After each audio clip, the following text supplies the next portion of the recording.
Hey, God's morning po mga kapatid. Isang mapagpalang araw ng Tuesday, Martes po, ngayong araw ng September 16, 2025. Muli sa ating daily devotion, tayo po ay tutuwo sa ating talakayan mula sa Old Testament. At ito po ay mula sa Deuteronomy 11 verse 18.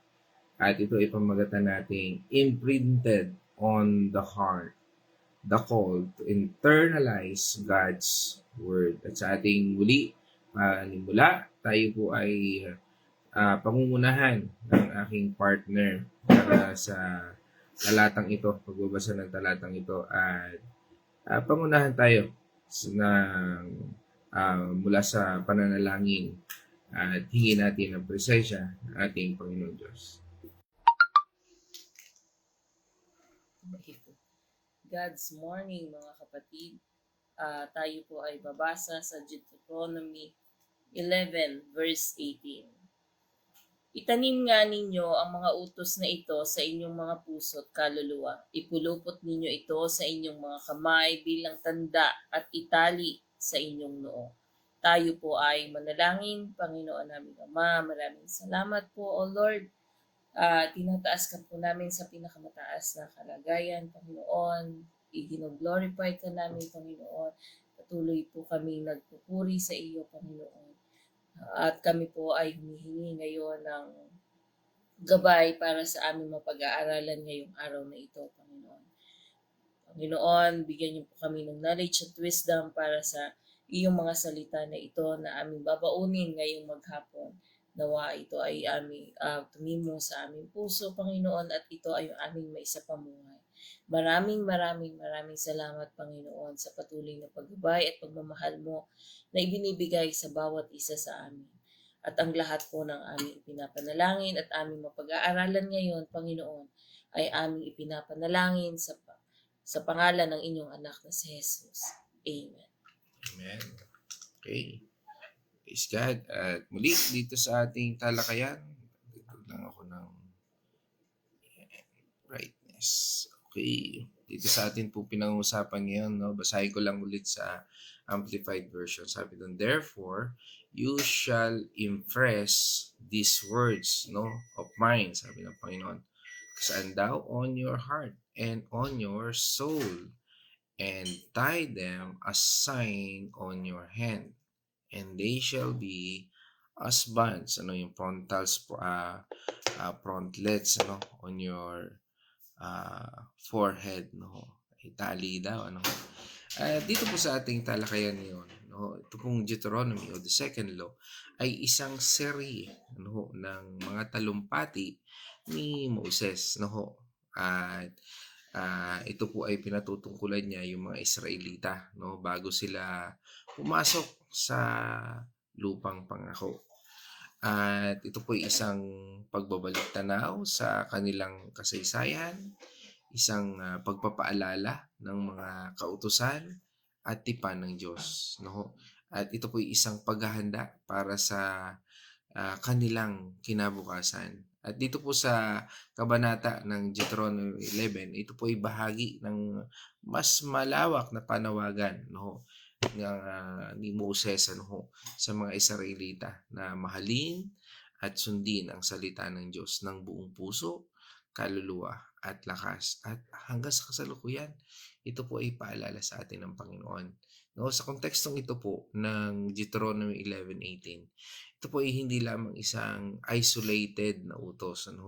Ito ay isang buod ng naunang aral tungkol sa kahalagahan ng pagsunod sa ating Panginoon Diyos. Sabi nga, itong Biblia ay manual ng ating buhay upang sabi nga ay ating pagbulay-bulayan, ating isa puso, bigyan natin ito ng importance, Gano'n nga ba kahalaga ang salita ng Panginoon Diyos sa ating buhay, At dito po matapos ilahad, ang mga pagpapala at sumpa na naghihintay, dito sa mga Israelita, ito po ay nakadepende doon sa pagsuway. Doon sa later part dun sa verse 26 hanggang 27. Basahin po natin. Ano, sabi po doon ay doon sa verse 26 hanggang 28 ay ito po. Sa araw na ito, binibigyan ko kayo ng pamimilian, pagpapala o sumpa. 27. Pagpapala kapag sinunod ninyo ang kanyang mga utos. 28. Ngunit sumpa kapag sumamba kayo sa ibang Diyos sa halip na sumunod sa kanyang mga utos. Grabe ano, yun pala yun. Kung bakit napakahalaga ng salita ng Panginoon Diyos. Ito po yung nagbibigay ng pagpapala. Subalit ang pagsuway, ay sabi sumpa. No? At sabi nga ay meron tayong pagpipilian, no? Kasi nga hindi tayo ginawa ng Panginoon Diyos na maging robot, parang katulad ni Eva Tadan, no? Kaya inilagay doon ay upang ma-practice yung free will. Susunod ka ba talaga o hindi? Isang bagay lang na nilagay ng Panginoon. Yun lang ang tanging bagay na hindi mo dapat lapitan, ano? Kasi nga para magkaroon tayo ng sinasabing free will, kapasyahan na sundin ng Diyos o hindi. Yun lang po yun. Ang buhay natin, ganun pa rin. Sapol ng nilikha ng Panginoon Diyos ang daigdig at nilikha ng Panginoon Diyos ang tao, hindi nagbabago ang Diyos. Nananatili siya sa kanyang pangako. Susubayin ba natin siya o hindi? Yun lang po yun. No? Wala nang ibang dahilan. Ay dahil ang pastor namin ay ganito, ay dahil ganito. Hindi po. Huwag natin gawing dahilan ang pagpapala ng Diyos na ating suwayin. Ano ho? Kasi nga, ayan po sinasabi sa atin ng Deuteronomy 11 verse 26-28. At dito sa talatang ito po ay nagbibigay sa atin ng importance kung paano natin isabuhay ang salita ng Panginoon Diyos.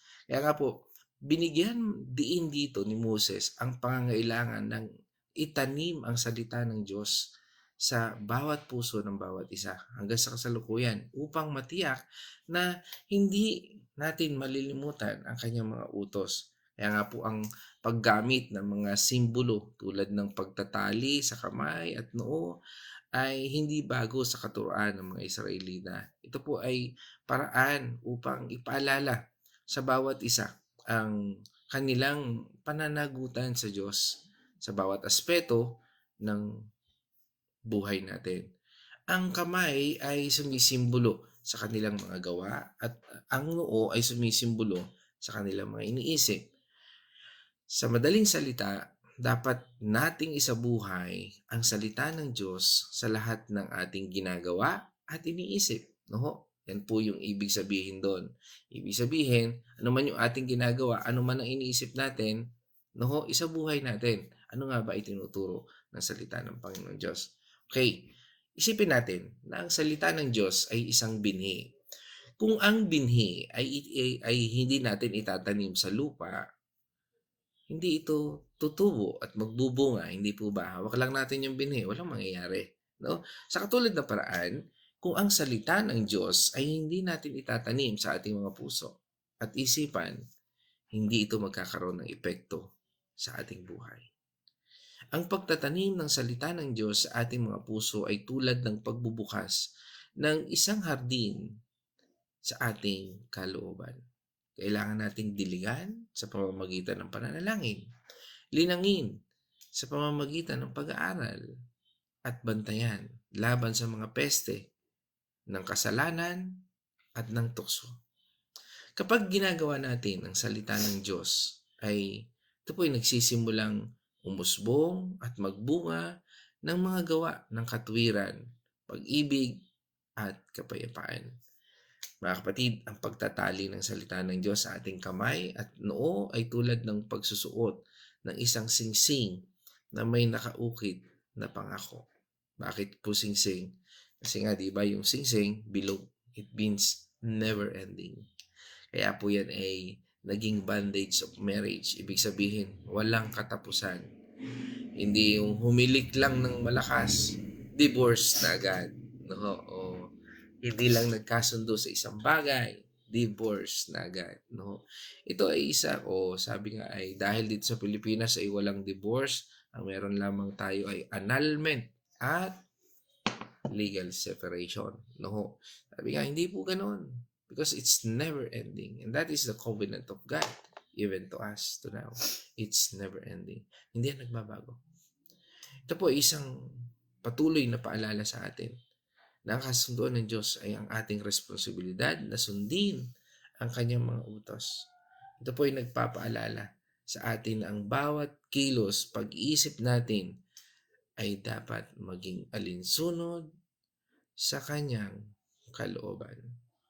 Okay, sa kontekstong ito, sa ating mga tagasunod ng ating Panginoon Kristo, sa ating mga born again Christian, no, ito po ay nangangahulugan na higit pa sa literal na pagsunod. Ito po ay isang panawagan, una, sa internalization. Ito po yung pagpapaloob, paano ba natin internalize ang salita ng Panginoon Diyos.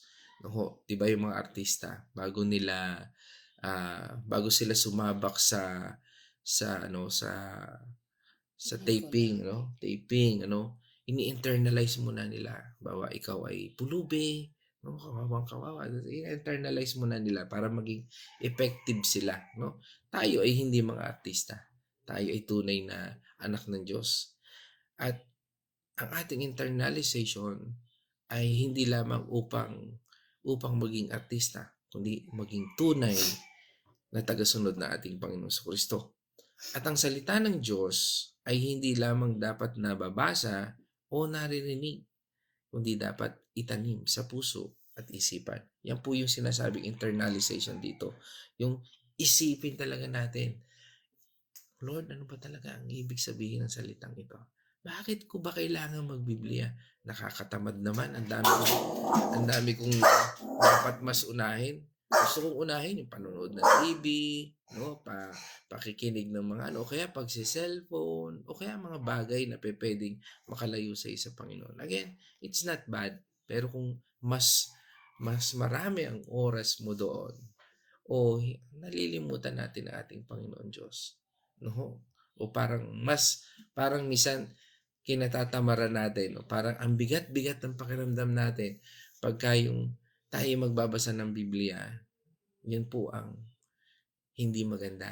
Kasi kung tayo ay nauuhaw sa salita ng Panginoon Diyos, sabi nga, ang Biblia, parang parang ayaw mo nang bitawan habang nagbabasa ka.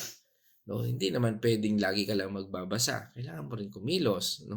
Kasi nga kailangan sumasalamin yan sa buhay natin. At ito ang pakahulugan sa atin ng Panginoon. Minsan yung isang talata, sapat na yan. Basta ini-internalize natin yan. Ano nga bang kahulugan nitong Deuteronomy 11 na ito sa aking buhay ngayon? Lord, ito pala ito. Ito yung sinasabi ng salita ng Panginoon Diyos. Kaya makikita natin minsan, tayo ay tumatayo, nakikita natin mismo yung salita ng Panginoon Diyos na ating pinag-aaralan. Sabi nga, ito ay nangahulugan ng pagbubulay-bulay natin, pag-aaral natin, at pag-unawa natin sa prinsipyo at katotohanan ng Diyos. Diba sabi nga sa atin sa Psalm chapter 1, verse 1 to 3. Mapalad ang taong hindi nakikinig sa payo ng masama at hindi sumusunod sa masama bilang halimbawa. Hindi siya nakikisama sa mga kumukutya at hindi nakikisangkot sa gawaing masama. 2. Sa halip kasiyahan niyang sumunod sa kautusan ni Yahweh. Binubulay-bulay niya ito araw at gabi. 3. Katulad niya ay punong kahoy sa tabi ng isang batisan, laging sariwa ang dahon at namumunga sa takdang panahon. Ano man ang kanyang gawin, siya ay nagtatagumpay. Amen. So yun po yun, Pinakita to ng Panginoon, ano man ang gawin mo, magtatagumpay. Yan po yung divine influence, Ang spiritual attack nangyayari lamang kapag wala itong divine influence. Ang divine influence sa buhay natin o yung salita ng Panginoon Diyos, sa presensya ng ating Panginoon Diyos ay nananatili. Ano nga ba ang spiritual attack? Makikita natin yan doon sa John 10 verse 10. At naging topic po namin yan last Sunday. Ano po yan? He wants to steal, kill, and destroy. Sino po yan? Yung thief, which is Satan. Ang gusto niya, nakawin sa'yo. Bakit? Kasi si Satan, wala siyang pag-aari sa mundong ito. At anuman ang bagay na meron ka, yun ang gusto niyang kunin. Ibig sabihin, wala siya. He cannot create, He cannot, hindi niya kayang mag-produce. ang estilo lang niya ay magnakaw, to steal, kill, and destroy. Ano po 'yun? He wants um, to steal your blessing, yung mga pagpapala sa ng Diyos. He wants to kill your dreams, yung mga pangarap mo, and he wants to destroy your relationship. Yan ang makikita natin sa buhay natin. Pag wala tayong salita ng Panginoon Diyos, hindi natin makita yung pagpapala. Pag wala tayong salita ng Panginoon Diyos, hindi natin makita yung pangarap na ito. Parang ang labo-labo ng pangako na ito. At kung wala sa ating salita ng Panginoon Diyos, makikita natin puro away, puro inggit ang relationship na meron tayo. Mga kapatid, kapag binubulay-bulay natin ang salita ng Diyos, para tayong punong kahoy na nakatinim sa tabi ng tubig. Sabi nga, palaging may sapat na sustansya para lumago at magbunga. It also promises success in everything we do. What we delight and meditate on God's law. Kaya nga po, ang bawat salita ng Panginoon Diyos ay lagi yan po may pangako. Lagi po yang may pagpapala. At ayaw ng kaaway na basahin natin ang salita ng Panginoon Diyos kasi mabubuksan yung pagpapala sa buhay natin. Mauunawaan natin yung tunay na pagpapala, ang pagpapala na hindi kayang nakawin. Ikalawa, it's a visible declaration. No? Ito yung nakikitang pagpapahayag o nagiging testimony ng buhay natin. Ang pagtatali ng mga salita ng Diyos sa kamay at noo ay sumisimbolo sa paggawa at pag-iisip na naaayon sa kanyang utos. No? Sabi nga sa atin sa Deuteronomy 6, verse 6 up to 9.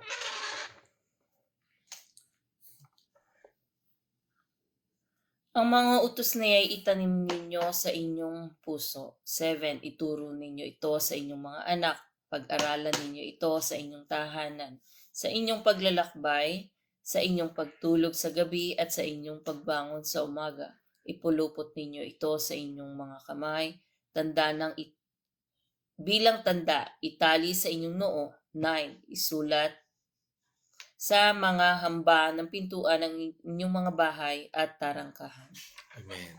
So, dito po, ang pagtatali ng mga salita ng Diyos sa kamay ay sumisimbolo ng paggawa ayon sa kanyang mga utos. Habang ang paglalagay nito sa noo ay sumisimbolo sa pag-iisip at pag-aalala sa kanyang mga salita. No? Ano ba natin i-meditate ang salita ng Panginoon Diyos? Kapatid, this is a reminder to always act and think in accordance with God's command. No? Ito ay isang panlabas na pagpapakita ng panloob na pagbabago sa buhay natin. No? Kaya nga po kung paano tayo binabago ng Panginoon Diyos, ay kung ano yung pinapasok natin. No? Sabi nga, hindi nakakapagparumi sa atin ng mga bagay na yan, kundi kung ano yung pinapasok natin. No? Sabi nga, pero kung pinapasok natin sa ating puso, sa ating isipan, ikabutihan ng Panginoon Diyos, makikita natin yan sa gawa natin. At yan po tayo pupunta doon sa ikatlo. Magkakaroon ka ng total commitment. Hindi yung commitment mo parang lulubog, lilitaw, o parang sabihin natin yung kabuti. Minsan, oo, minsan, hindi. Bakit? Kasi po ang kailangan ng Panginoon Diyos ay lubos na paglago. Hindi yung parang bansot na paglago. No? Ang talata, bonsai, hindi ganon. Maganda ang bonsai, no? Pero sabi nga, ang gusto ng Panginoon Diyos, yung talagang tunay na paglago. No? Hindi pigil, hindi pilit. No? Ang talata ay nagpapahiwatig ng isang buong pagtatalaga sa Diyos. No? Kung saan, ang bawat aspeto ng buhay, ang ating puso, o sabihin natin, yung damdamin natin, kaluluwa, kaisipan, at yung kamay natin, yung ating gawa, at yung ating noo, yung ating pag-iisip, ay nakatuon sa pagsunod sa ating Panginoon Diyos. Okay, puntahan natin ang misconception. Marami po kasi, meron pong ilan na mga maling pagkaunawa tungkol sa talatang ito. Ano po, yung literal na pagsunod, yung hindi ito na hindi po ito mga kapatid na nangangahulugang literal na magtali tayo ng mga talata sa Biblia no sa ating kamay o no, mag-print ka ng hindi naman po 'yon no. Sa halip, ito po ay isang simbolikong paraan upang ipaalala sa atin na ang salita ng Diyos ay dapat maging sentro ng ating buhay, ng ating pag-iisip. No? Ano pa? Yung pagiging legalismo. No? Ang pagsunod sa talatang ito ay hindi dapat maging isang legalistikong gawain. No? Kung saan sinusunod natin ang mga utos upang makamit ang pabor ng Diyos. Minsan, oh Lord, ginawa ko na. No? O nasaan na? Nasaan na yung pagpapala? No, hindi po ganoon 'yon. Bagkus ito po ay isang pagpapahayag ng ating pag-ibig at pasasalamat sa Kanya dahil sa Kanyang biyaya at pagliligtas. No? Okay, yan po yung bagay na misconception diyan. Ano? Pero tingnan natin, ano nga ba ang kahalagahan nito sa atin, sa buhay natin ngayon, sa kasalukuyan. No? Sa kasalukuyang panahon, ang aral na ito mula po sa Deuteronomy 11:18 ay may kahalagahan sa atin. No? Una, magkakaroon po tayo ng personal transformation o yung personal na pagbabago. Ito po ay isang paalala na ang tunay na pananampalataya ay nagdudulot ng pagbabago sa ating puso at isipan. O kung nabago na yung puso mo at isip mo, yan po yun. Magkakaroon ka ng transformation. Kaya nga po yung pagiging born again, it's not about a religion, kundi ano nga ba nabago sa'yo? Parang sabi nga, kung hindi ka rin naman nabago, hindi ka born again. No? Kasi ganun ka pa rin eh. Parehas ka pa rin nung dati. No? Kaya nga po dapat nating pahintulutan ang salita ng Diyos na hubugin ang ating mga saloobin, damdamin at pag-uugali. Dalawa, ano po? Witnessing, pagpapatotoo. Ang ating buhay ay dapat maging isang buhay na patutuo ng ating pananampalataya. Sa pamamagitan ng ating mga gawa at pananalita, dapat nating ipakita ang pag-ibig at katotohanan ng Diyos. Hindi sa ating sarili, kundi sa mundong ito. Ikatlo, spiritual foundation. No, nagkakaroon ng pundasyon yung ating pananampalataya. Nagkakaroon ng pundasyon ang ating buhay na ito. Ibig sabihin, hindi ka basta-basta matutumba. Hindi ka basta-basta matitinag. No? Nakikita mo yung iyong pagtayo. Sa isang mundo na puno ng mga tukso at hamon, ang pagtatanim ng salita ng Diyos sa ating puso ay nagbibigay sa atin ng isang matibay na espiritual na pundasyon. Ito po ay nagbibigay sa atin ng lakas upang manindigan sa ating pananampalataya at magtagumpay no, laban sa kasalanan. Ikaapat, discipleship. Pagiging alagad ng ating Panginoon Kristo. Ang discipleship ay hindi ibig sabihin yan, disciple ka ng kung sinong tao. No, we are all disciple of Jesus Christ. Kaya dapat ang tuon natin ay hindi idolatry sa tao, kundi ang pagpupuri sa Panginoon. Ang talatang ito ay isang panawagan na maging alagad tayo ng ating Panginoong Jesucristo. Dapat tayong maging mga sabi nga ay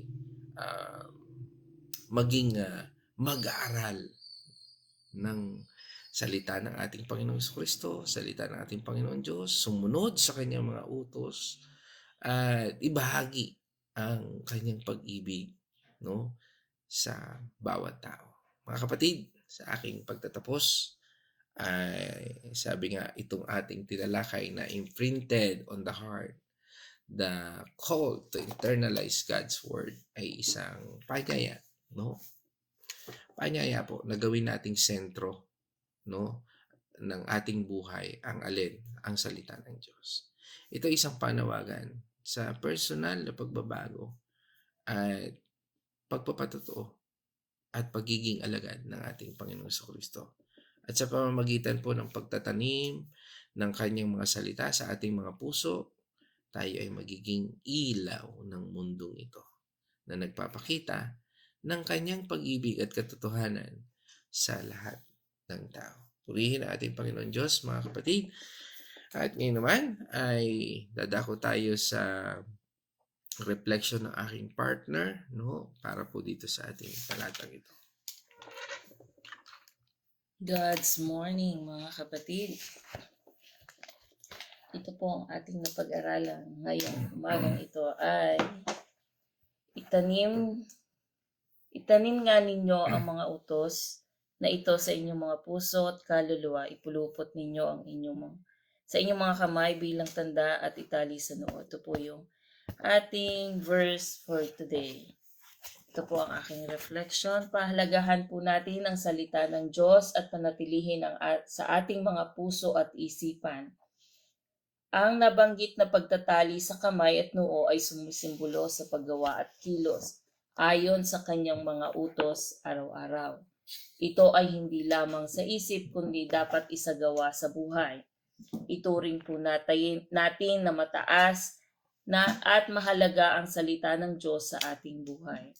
Bigyan po natin ng prioridad ang pagsunod at pag-aaral nito. Ituro natin sa ating mga anak at ipakilala sa kanila upang sa susunod na henerasyon natin ay maligtas din. Umpisahan po natin ang pagtuturo ng salita ng Diyos sa ating tahanan para sama-sama tayong lalago sa ating Panginoon. Kung ituturo po natin sa ating mga anak ang mga salita ng Diyos, hindi tayo mag-aalala na maiimpluwensyahan siya ng mga bad influence sa labas ng ating tahanan. At bagkus siya ang mag-i-influence sa kanyang mga kasama. Dito po, isa pong testimony muna. Dito po sa pagtuturo sa mga anak, dito po nagsimula yung Purpose Speed Life Ministry. Kasi ito pong aming anak na si Casey ay sa school po, may nagtanong na teacher na sino sa inyo ang born again? Born again Christian. So, nagtaas po siya at saka yung isang lalaki niyang classmate which is si Allen. Si Allen po ay matagal na naming kasama, classmate po siya ni Casey. So sila pong dalawa ang nanindigan sa kanilang faith. Kaya ang nangyari po, umpisa po yan ng Bible study kasama po si Casey at saka yung kanyang mga friends, mga classmate. Nag-start po kami sa KFC. Doon po kami nag-umpisa na mag-Bible study every Friday. Then, every Friday po, namimit po namin itong mga estudyanteng to. Doon po nagsimula ang Purpose Speed Life Ministry. Kaya kung i-impluwensyahan po natin sa loob pa lang ng tahanan natin ang ating mga anak, sila po ang mag-i-impluwensya sa kanilang mga nasa sakupan or sa kanilang mga nakakasama. Hindi po sila basta-basta may impluwensyahan ng ibang tao na nakakasama sa kanila, bagkus sila ang magdadala sa ating Panginoon, kagaya po ng nangyari sa testimony ni Casey. So yun po, ito po ay napaka-importante sa ating pamilya na ang Diyos po ang ating unahin, ipakilala po natin sa kanila sapagkat hindi po tayo mag-aalala kapag po ang ating mga anak ay nasa presensya ng ating Panginoon. Ang pagsasabuhay po ng salita ng Diyos ay pagpapakita ng ating pagmamahal at dedikasyon sa Kanya. Ito rin ay nagiging saksi sa iba upang sa iba tungkol sa kapangyarihan at sa katotohanan ng Diyos sa pamamagitan po ng ating mga testimony na maibabahagi sa iba, mai-impluwensyahan po natin ang ibang tao. Yung pong mai-inspire po natin yung ibang tao sapagkat maikukwento natin kung paano kumilos ang ating Panginoon sa ating puso. Hindi po yan kagaya sa pelikula na on-cam lang or sa screen lang nangyayari. Yan po ay totoong buhay. Yan po ang testimony natin na hindi nakakahiyang ikwento, bagkus nakaka-proud ikwento sa ibang tao sapagkat ang Diyos ay kumikilos sa buhay natin. So yun lamang po. Maraming salamat po sa inyong lahat. At huwag po natin kakalimutan na unahin po natin ang pamilya sa loob ng tahanan at ang pagbabahagi ng salita ng ating Panginoon nang sa ganon yung ating mga kapamilya ay magbahagi din sa iba. So, yun lang po. Maraming salamat po. God bless po. Amen. Praise God. At ngayon naman, tayo po ay dadako sa ating comment section. At yan, kasama po natin ngayon ang Team Bulakin. Yan, tawagin ko ng Team Bulakin. No? Yan, si Ate Gori, si Kuya Chris, yan, at si Ate Marta. Yan, nandyan. Sila po ang ating mga first honor dito sa aking comment section. No? Yan, kasama natin sa mapagpalang umaga sa ating lahat. Yan. No? Yan. At sinundan po tayo. Siyempre, dyan pa rin sa may Villa Escudero. No? Kasama po natin si Nay Winnie Patual. Yan. God's morning sa ating lahat. At mula naman po sa bayan ng Liliw, kasama po natin ang Rosena family sa pangunguna ni Nay Edna Rosena. Yan. At ito, yan, kalakasan ng lahat ng mga kapatid kay Lord, pag-iingat sa mga pamangkin sa malayong bansa. Yan, sabi ni Ate Gori. No? Salamat din po sa pag-iingat sa aming lahat. Yan, siyempre kasama rin namin natin ngayon si Pastora Pe at batiin natin din ang Andal Artiliaga family. Yan, at kasama rin po natin ang Nonoso family, si Ate Nela. Yan. Ganun din, siyempre kasama natin ang aking magandang nanay. Yan, at batiin natin ang Getgano Mercado family. Yan, si Corazon. Yan, sa Santa Rosa, Laguna. Yan, at kasama rin natin, yan, yan, nabanggit na si Ate Marta. Ano pa? Sino pa? Okay. Yan. Yan. Prayer request ni Winnie. Kagalingan ni Kali. Salamat po, Winnie. Okay. At yan, may sakit din no, na nasa comment section. Ano ho? Okay. Yan. Kasama rin po natin mula sa Pampanga, si Ate Cindy Mercado. Yan. Good morning, Ate. At sinundan ni Kuya George mula naman sa Bacolod City. Yan, Kuya George. Yan, kasama rin natin. Yan. Okay. Ito, sabi ni Nay Gloria, kagalingan po sa lahat ng may karamdaman. Amen.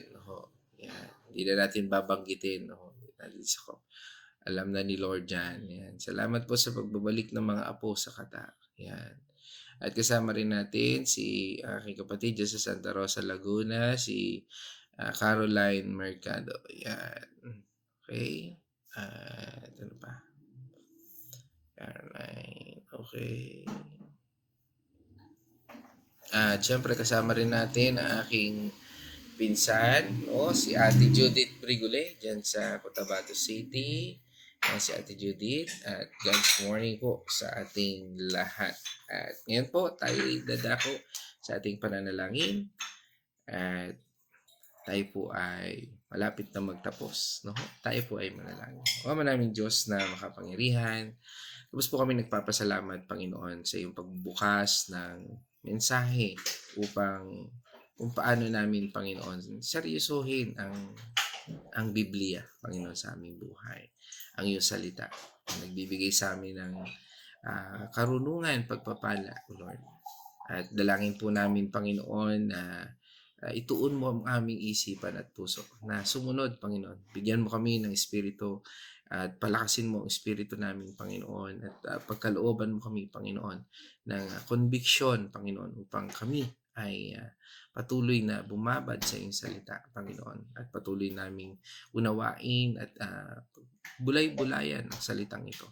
Kami po ay patuloy na nagpapasalamat na sa lahat ng ito, ikaw ay patuloy na pumapatnubay. At sa salitang ito, Lord, ay mapangahawakan namin, Panginoon, ang kagalingan, ang proteksyon, ang pagpapala sa aming buhay.